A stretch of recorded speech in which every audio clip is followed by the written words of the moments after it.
তুমি কি কখনো নিজেকে প্রশ্ন করেছো যে আজ আমি এমন কি করেছি যে এত ক্লান্ত লাগছে? সকালে ঘুম থেকে উঠে ফোন হাতে নিই, একটা রিলস দেখি, কিছু মেসেজের উত্তর দিই, স্কুলে যাই, ক্লাস করি, বাড়ি ফিরে পড়াশোনা করি, আবার কিছুটা সময় আমরা অনলাইনে কাটাই, তারপর রাতে ঘুমাতে যাই। কিন্তু শরীর বিশ্রাম নিলেও আমাদের মন যেন তখনও ছুটে চলেছে। তোমরাও কি কখনো এমন হয়েছে? যদি হয়ে থাকে তাহলে তুমি একা নও। জেনজি এমন একটা সময় বড় হচ্ছে যখন জীবন আগের কোনো সময়ের চেয়ে অনেক দ্রুত হয়ে গেছে। কয়েক সেকেন্ডের মধ্যে আমরা তথ্য, বিনোদন, মেসেজ, খবর এবং সোশ্যাল মিডিয়ায় সব কিছু পেয়ে যাই। কিন্তু একটা লুকানো মূল্যও আছে। আমাদের মন খুব কম সময় সত্যিকারে বিশ্রাম পায়। একবার ভেবে দেখো, শেষ কবে তুমি অন্তত 30 মিনিট ফোন না দেখে, স্কুলের কথা না ভেবে, ভবিষ্যতের কথা চিন্তা না করে, কিংবা অন্যরা কি করছে সেটাতে কোনো না চিন্তা করে কাটিয়েছিলে? আমরা সবসময় নতুন নতুন তথ্য পাচ্ছি। একটা নোটিফিকেশান আসে, আমরা সেটা দেখে আসি। একটা নতুন রিল আসে, আমরা সেটা দেখার জন্য আগ্রহী। কেউ মেসেজ পাঠায়, আমরা রিপ্লাই করি।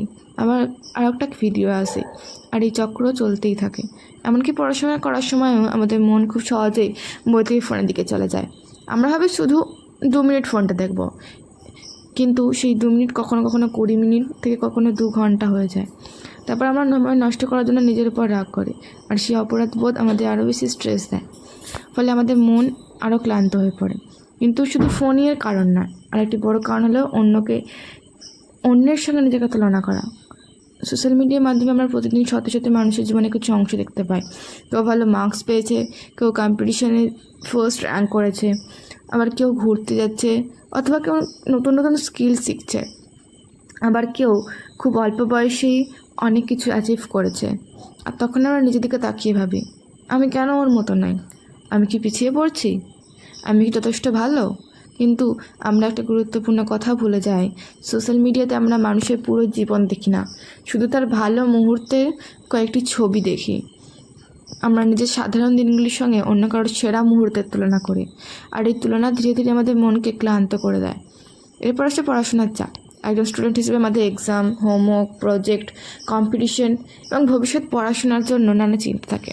আমাদের সবসময় বলা হয় ভালো ফল করতে, ভালো করে পড়াশোনা করতে এবং ভবিষ্যতে সফলতে।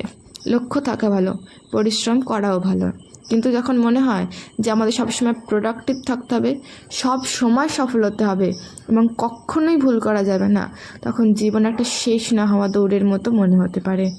আর কখনো কখনো সমস্যাটা আমাদের চারপাশে নয়, সমস্যাটা আমাদের মনের ভিতরে।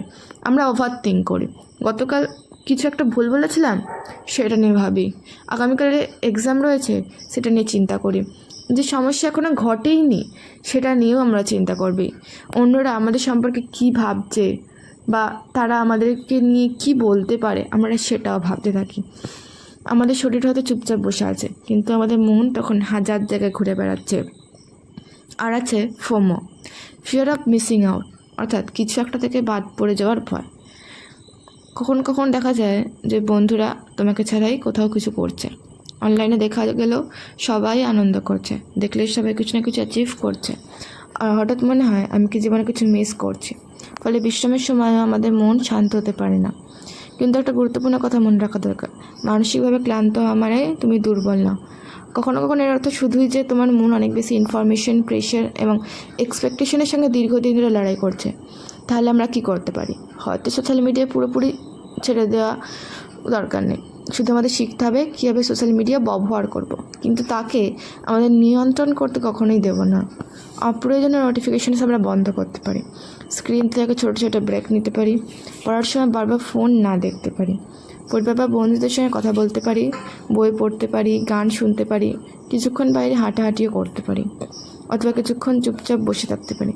কারণ কয়েক মিনিট কিছু না করার সময় নষ্ট করা নয়, বিশ্রাম ও প্রোডাক্ট থাকার একটা অংশ। আর নিজেকে জীবনকে অন্যের জীবনের সঙ্গে তুলনা করা বন্ধ করতে হবে।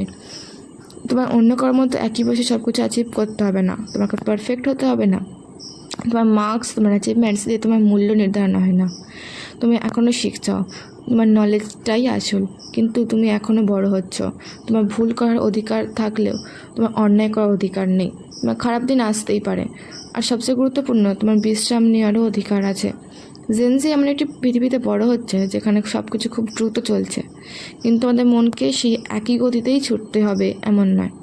তাই পরের বার যখন তোমার খুব ক্লান্ত লাগবে তখন নিজের সঙ্গে আমি লেজি বলো না, বরং নিজেকে প্রশ্ন করো, আমি কি আমার মনকে যথেষ্ট সময় দিয়েছি একটু শান্ত হওয়ার জন্য? হয়তো তোমার আরও প্রেশার দরকার নেই, হয়তো তোমাকে আরও বেশি পরিশ্রম করতে হবে না, হয়তো শুধু কিছুক্ষণের জন্য ফোনটা নামিয়ে রাখতে হবে, গভীরভাবে শ্বাস নিতে হবে এবং নিজের মনকে একটু শান্ত হতে দিতে হবে। কারণ মনে রেখো, তুমি এমন কোনো মেশিন নও যাকে প্রতি মুহূর্তে প্রোডাক্টিভ থাকতে হবে। তুমি একজন মানুষ, আর কখনো কখনো থেমে যাওয়া, একটু শ্বাস নেওয়া, আবার নতুন করে শুরু করাই হতে